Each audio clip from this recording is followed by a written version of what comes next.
The feature film, I mean, it started with that. Many, many years ago, Michelle put together this independent boy meets boy rom-com. A love story. It's a love story. Rivals Romeo and Juliet. It's about two people who love each other, and it's like a forbidding love kind of situation. Justin Johnson's a young man, off in college when the movie starts. Right. He had a really tough childhood, his parents always restraining him and not letting him be who he is. He's finally starting to live his authentic life in college away from his parents, and he meets Michael R.N. One's trying a little more than the other to be together, and there's a bunch of obstacles that stop them. Michael was resistant at first because Justin is a little extra, as the kids would say. But then 3 tasks bring them together. And they develop a very loving relationship. And over the course of the movie, we see how just, good of a couple they become.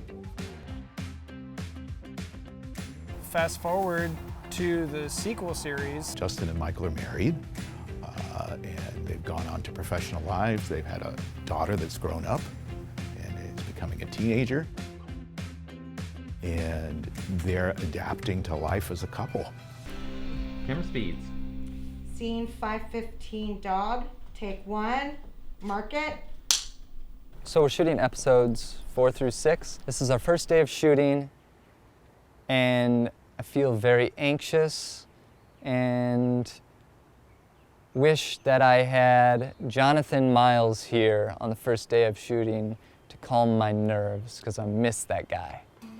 There's just like a easy, I don't know, dialogue between us just always feels natural to me. It's pretty intuitive. Exactly. Each other. Finishing each other's sandwiches. He just brings a soothing, calm demeanor to the set, and I always appreciate it. That's so unfair. I was gonna say that. You took the words right out of my mouth. Yeah. Well, I saw your notes. Oh. So I was like, I'm going first. Conniving. What? No, I didn't. You did it. No. What?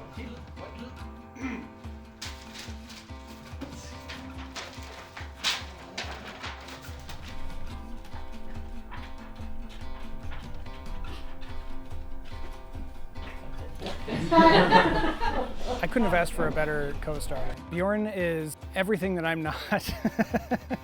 I mean, we're like puzzle pieces. We're so complementary to each other. He guides me. He keeps me grounded, and it's just such a joy to work with him. It's not something you always get because you don't get to choose who your co-stars are.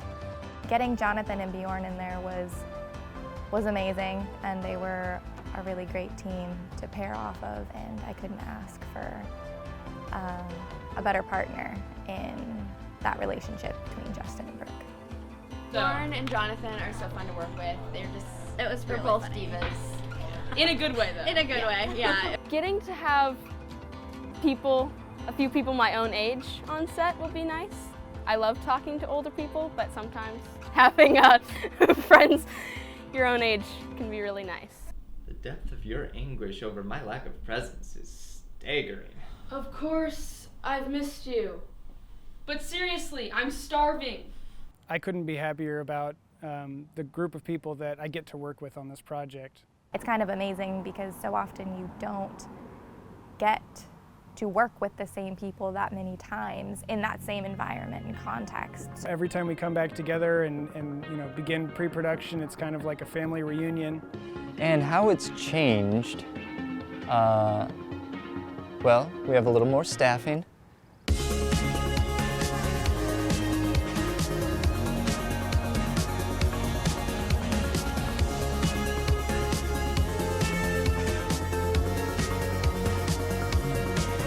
Crew's been fantastic.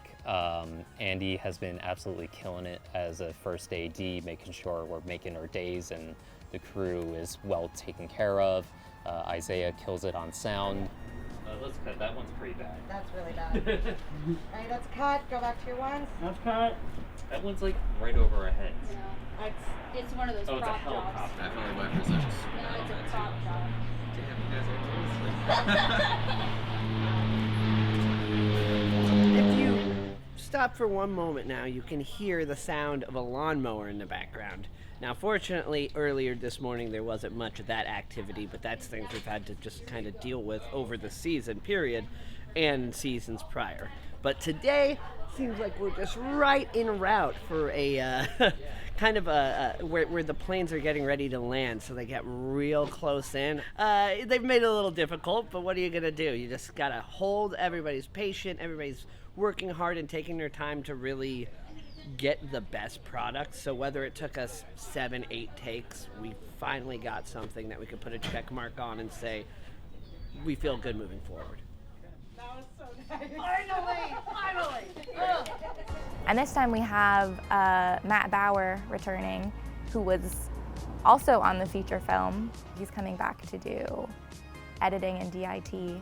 I can't remember the editor who said this, but he said that sometimes, actually all the time, when you cut, you're lying. And the beauty sometimes is finding the performance without having to rely on getting the different coverage to get every single line covered. So in the beginning of this scene here, I don't know if it's gonna actually make the final cut, but it kind of just starts off on the wide and it leans on them.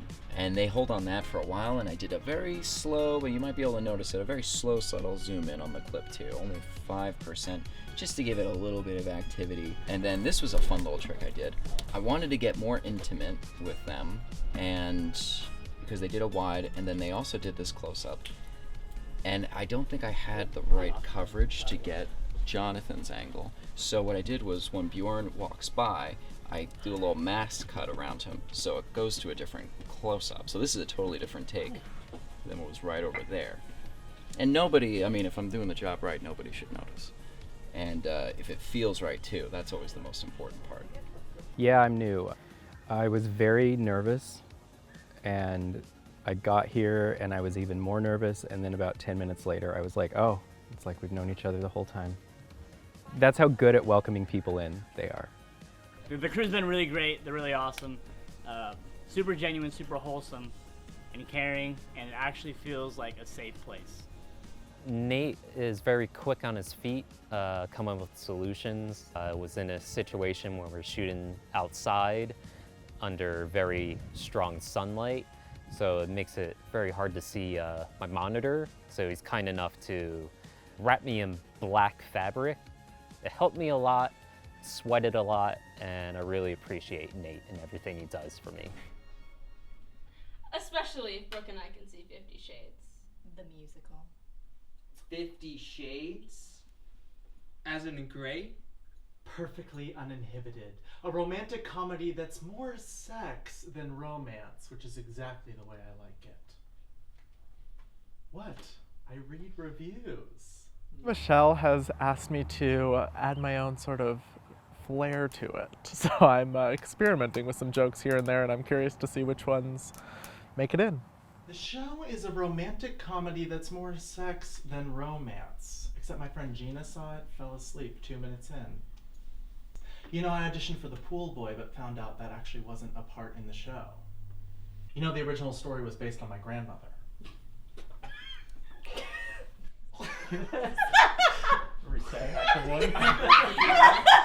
And that's the one. His goal, we were talking about it, he's like, I'm trying to ruin the scene. And so he's almost broke me a couple times, but I personally love it. And I have more up my sleeve too. We are currently at lunch, but I want to sort of surprise some people. If we had, I should have thought this earlier, if we had a pillow and we had him laying here, and then I could do the reverse of the motion that gets him there, follow him up, have him come to here, that, and then just go into what just happened. Well, it just got creepy. Okay. Yeah. No, that's amazing. That's amazing. This time around, wanted it to be a little moodier, darker. Bjorn's character, Michael, is going through a very tough situation mentally. His husband's away on the other side of the country, and he's dealing with things in his work life that's affecting his home life.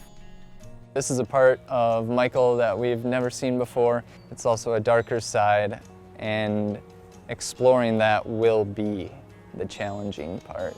We've introduced a character very subtly in these 3 episodes we just filmed that's going to kind of try to come between Justin and Michael. Justin and Mandy at home? Justin's on his book tour. That's right. Longest month of the year. And Mandy? She stays with Brooke when I'm working. You ever need someone to talk to? Oh, I'm fine, thanks. I just need some sleep.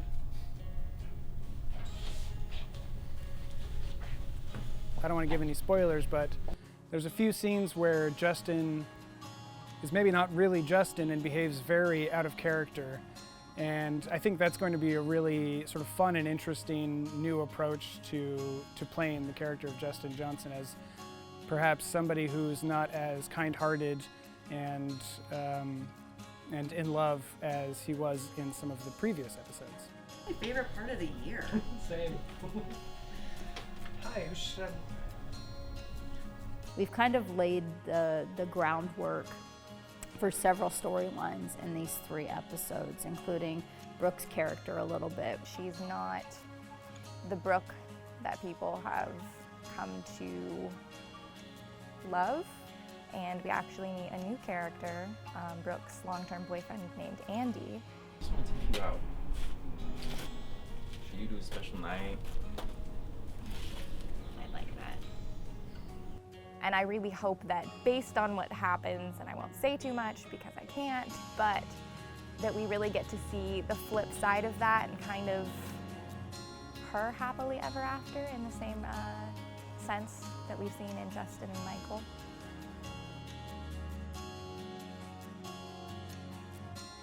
And that is actually a wrap for Bjorn.